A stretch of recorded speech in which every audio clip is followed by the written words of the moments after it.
Сәлеметсіздер ме?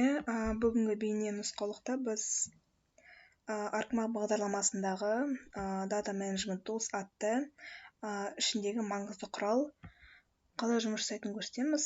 Бүгінгі видеода біз осы ArcToolbox-тың ішіне кіретін Data Management Tools-дағы біз merge, яғни қазақша айтқанда біріктіру құралымен жұмыс жасайтын боламыз.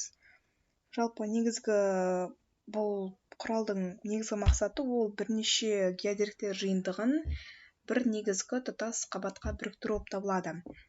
Ол үшін мысал ретінде мен Қазақстанның әкімшілік аудандық бөлініс картасын қолданатын болам. Осы қабаттар. Мысалға, бірінші қабат ол бізде Қазақстанның жалпы елінің шекара картасы болып табылады. Және екіншісі Қазақстанның жалпы негізгі қандай облыстарға бөлінетінін, қандай шекарасы бар екенін көрсетеді. Және үшінші қабат ол бізде Қазақстанның жалпы аудандық бөлініс картасы осы.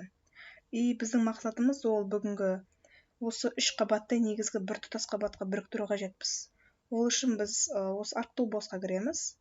Data Management Tools-тың ішіндегі General, кейін осы Merge деген нені таңдаймыз. Құралды таңдаймыз. Кейін ішінен біз осы нені таңдау керекпіз. Осы үш қабатты, яғни Input Datasets деген өрісінен біз осы үш қабатты таңдаймыз. Екінші қабат. Үшінші қабат. Сосын Output Datasetsке біз осы пайда болған файлдың, яғни айтқанда қабаттың қандай файлға, қандай папкеге, қандай атаумен сақталатынын таңдаймыз. Жалпы осы неге сақталатынын таңдаймыз, оған атау береміз. Мысал ретінде SRO 8 деп жазып қойайық. Сосын мына жерде осы атрибуттық кестесіне не кіретіндері, қандай өрістер кіретіндері жазылған мұнда. Кейін ок дегенді басамыз. Осылай бізде merge құралының жұмыс жасап жатқан процесі болып отырады.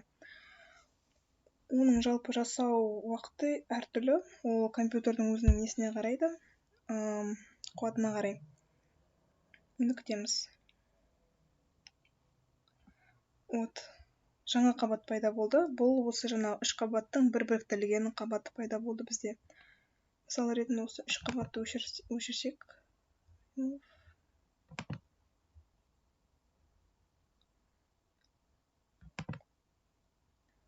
Осындай бір қабат пайда болады бізде.